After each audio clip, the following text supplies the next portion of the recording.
Hey, it's Flango. Alright, you might know me from the Discord server. I started yesterday a tip of the day, and I figured that today I would show you guys how to use a hypergeometric calculator to improve your domain decks. And I thought that I'd do these in video from now on. So yeah, we'll see how that works. Anyways, this is Swim's hypergeometric calculator. You don't have to use Swim, I just like his channel. He plays Legends of Runeterra, but he's just good at every card game, and I thought I'd give him a shout out. But there's a whole bunch of hypergeometric calculators that you can pick. You know, they're all good. You might have to learn a little bit more math. This one's nice and simple, but whatever. Um, so let's talk Domain. In Domain, you have 20 cards, right? On your first turn, you have 4 cards drawn. Oh, sorry, you actually have 19 cards in Domain because your king doesn't count. Um, And cards wanted is like how many copies you have of, like how many outs there are that you're looking for. So the max you can run is 3, right? So for any 3 of, on the first turn, you have 53% chance of drawing it, right? So if you're thinking about trying to get a card turn 1, that's your odds. Now if you're looking at, one or the other, you have, say, 2 free cards in your deck, or, 6 total mana cards, right? Well, you have an 81% chance. So that's pretty good. And let's look now at some decks and see how this applies to those decks. So we're going to start with Sturm's ladder or tournament deck because it won. And who doesn't like showing off winning decks? Okay, so this is Sturm's tournament deck. He runs Bog Dweller. And he actually is in the same situation, right? He has 3 Wraithblades, and he has 3 Ephemeral Gardens. So turn 1, he's got 6 cards he's awesome with playing, right? Now, odds are he's going to have 81% chance to get those cards. But you'll see that Cloning Seeds is good turn 2, right? So turn 2, he'll have played a card and drawn a card, or drawn 2 cards, so it'll be 5 cards now. So if he hasn't played one turn 1, he has an 88% chance turn 2. But if he has played one, then he also runs 3 Cloning Seeds, right? So that would be 9, but he's played one, so 8. So he has a 96% chance of playing something good on turn 2, right? And he has a 73% chance of getting to choose if he wants to play Cloning Seeds, or if he wants to play Ephemeral Gardens, or Wraithblades. So that's also pretty good, right? Now, also cards that he runs are Great Monarch, Wings, Sludge, and Swamp. And these cards don't usually come out turn 1. Swamp can. Oh, and Barrier. But these cards are good mid-game, right? After he gets 20 mana, usually he'll only play that after Bog Dweller starts to get hurt, or he plays a second Bog Dweller. After he gets 15 mana, after he gets 20 mana, and again, this one kind of whatever. So let's say this will be turn 2, right? Turn 3, turn 4, turn 4. How many cards does he want in his deck? Well, he wants either Wings, which is 2, or he wants Sludge, which is 1, right? Or he wants Swamp, which is 2. Let's say that for rushing down. If he's winning the game, what are his odds of sort of finishing it off? Well, Wings is 2, Sludge is 1, that's 3, Swamp is 2, that's 4, 5. And Cloning Seeds will kind of count because Cloning Bog Dweller is also a good way to finish a game. So let's say we'll count 6. Calculate. Okay, you can see here that he has a 96.5% chance of being able to finish a game that he is winning on turn 5, right? So that's awesome, right? That's amazing. Now let's do something a little different. What if he's winning on turn 3, right? So 7. Now Cloning Seeds isn't going to do anything. So we're definitely at 5. So, or sorry, 4, becomes turn 2, turn 3. So 88.9. So this deck is at 20 cards, super, super, super concise, and it wins when it's winning most of the time, right? But what if he's losing? Well, barrier. That's 2. Wings is sometimes good. Sludge is often good. So let's say put 1 wings in there, 2 barrier, 1 sludge. So that's 3, 4.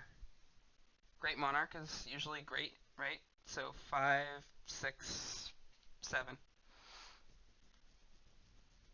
And then he's losing, so let's say he can't afford to Cloning Seeds of Bog Dweller. So 7. Turn 3. In trouble. 96% chance of being able to get out, right? Like, that's just great deck building. This deck has so many options, right? And options are what matter. Okay, let's look at one more deck. And see, in this one, this is my tournament deck, actually. And here you'll really see, this deck runs like one of everything, right? But you'll see how that can work in a deck, right? You don't need to run 3 ofs in it for everything. 3 ofs are good for cards that you depend on, right? Because 3 of, right, by turn 3, you're still 70% to get it, right? That's pretty good. But we can do better. We can manufacture a 3 of, so this is something I'm somewhat proud of. I put a Forest Wyvern, a Giant Scorpion, and a Great Oak Spider in a deck together. Great Oak Spider and Giant Scorpion, you'll notice, are the same thing with slightly different stats, right? And Forest Wyvern is same thing, 20 cost, but this time it has a different jump, like it has a different movement. So what does that mean for this deck? Well, it means that we have 3 cards, and it's 20 mana, so let's say we can play it by turn 3, right? That's our plan. So calculate, same odds. We're looking at a 70% chance to have 1, and a 22% chance to have 2 of them. Now, let's put this at turn 4. Even yeah, we'll do turn 4. So that's 7 cards. Wait, sorry. 4, 5, 6, 7, 8. Wait, really? 4 turn 1, 5, 6, 7. Did I calculate this already? Yeah, okay. 8. So 8 cards, right? Turn 4. 82%, 37%. So 37% of the time, I'm going to get to choose between playing Giant Scorpion, Forest Wyvern, or Great Oak Spider, right? That's amazing. That's like 10% of the time, I'm going to be holding, actually 17% of the time. No, not quite. 12% of the time. 30% of this 37, right? In this 37, I have 2 copies. Now that means I could have either Forest Wyvern and Giant Scorpion and Great Oak Spider, Forest Wyvern and Great Oak Spider. So anyways, in a third of the cases, I have Forest Wyvern. That means that like 12% of the time, 12% of the time on turn 4, I get to choose if I want to kill him this way or this way, which is, this way. That's really good. I don't know how to explain how good that is, but being able to choose based on the board state in a game where board states are everything, man. Like, there's so many times where you wish your Chimera could jump, right? That's why it's not the only reason Wings sees play, but that's why cards like Wings are good, because they're both offensive and defensive. And it ruins somebody's movement, right? People wish that they didn't have to jump everywhere. So yeah, basically, don't question the Pharaoh's Blessing here. But basically what I'm trying to say, and by turn 4, sometimes Cloning Seeds is great too, right? Helps me copy one of their cards, play my own second Great Oak Spider. So, 4 cards, right? Turn 4, I have a 91% chance of having a follow-up tool. A tool that spends my mana and helps me finish killing them, right? So yeah, that's a good use for hypergeometric calculators, right? Like, well, there's a lot of, yeah. basically, sorry, this is useful, right? We can see that having 3 of a card that I want to play on, okay, let's say it's turn 3. Okay, 77% of the time. Maybe I want to add in another one. Maybe I want to make it 4, right? But regardless, the ability to see how often you have one of them and how often you get to choose, that's great. And if this number here isn't very high, right?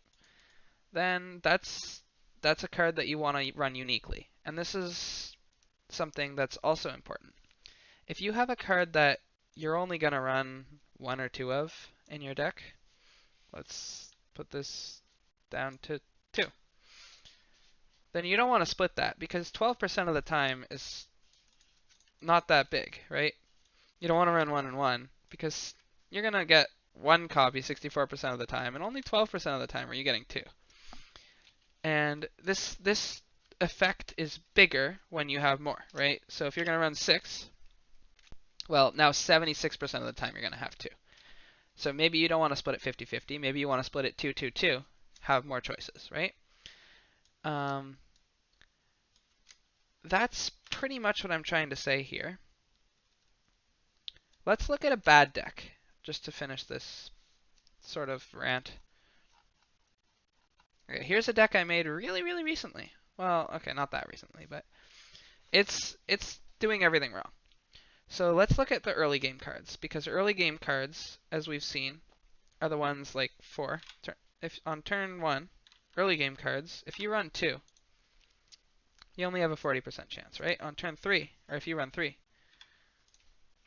you have a 53% chance. That's 13% win rate improvement, basically, assuming you need that card early game, right?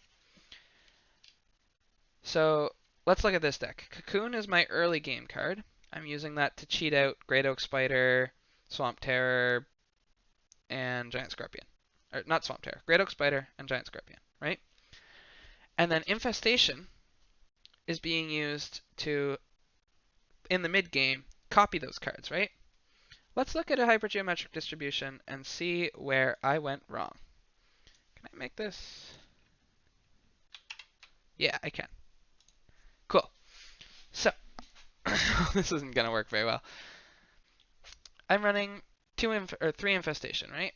So I have 3, and I want to play this in turn 3. Well, my main goal is I play Cocoon turn 1, it ticks turn 2 and turn 3, and then on turn 3, Cocoon pops, Infestation can come down, right? So turn 3, so 7 cards, calculate. Well, actually only 6, sorry. I might have done some calculations wrong. Okay, 70% chance of having a copy. That's pretty lovely, right? 22% of having 2. You know, those are bad times, but 22% of the time isn't that bad. Now let's look at my Cocoons. I'm running 2, and I'm trying to play them turn 1. 38% chance. What is that? That's not good at all, right? So in an ideal world, I would be running 3. Now I have a 50% chance. And then on turn 2, I've got a 60% chance. So that's improving my win rate. Now presumably I would have another first turn card, which I chose Swamp Terror, which might not be a perfect choice in this deck, to be honest, but I also, Sparrow is just wrong if I can run Pharaoh's Blessing, but whatever. The idea is this deck, that's why this deck is bad. That's why this deck never worked. Because my early game cards are like Cocoon and Wraithblade. Okay, there's 4 of them combined, but still, Wraithblade's a lot worse, and that's only a 64% chance, right? If I ran 3 Cocoon, already my odds are spiking up to 74. I could get 10% free win rate just for that, right? So I hope this sort of inspired you to look at your deck with a hypergeometric calculator. One last thing I really want to quickly mention is that if you run a higher number of cards in your deck, this means that you can do more splits, right? So if I'm running 40 cards, well, okay, yeah, 40, sure. And 15 of them are mana cards. And that means turn 1, I'm still getting, okay, that was a little too high, 12. 70%, right? I'm still getting a good odds at mana cards. But now my chance of at least 2 copies, every single time I get 2 copies, I'm going to get 2 different ones, and I'm going to get to choose, right? So I could play Wraithblade if they have things I can kill, and I could play the garden if they don't, stuff like that, right? So anyways, having multiple copies with a bigger deck is not always bad, as long as every copy is good in a different situation, right? As long as you have a high enough chance of 2 copies versus 1 copy, and every card is good in at least a different situation.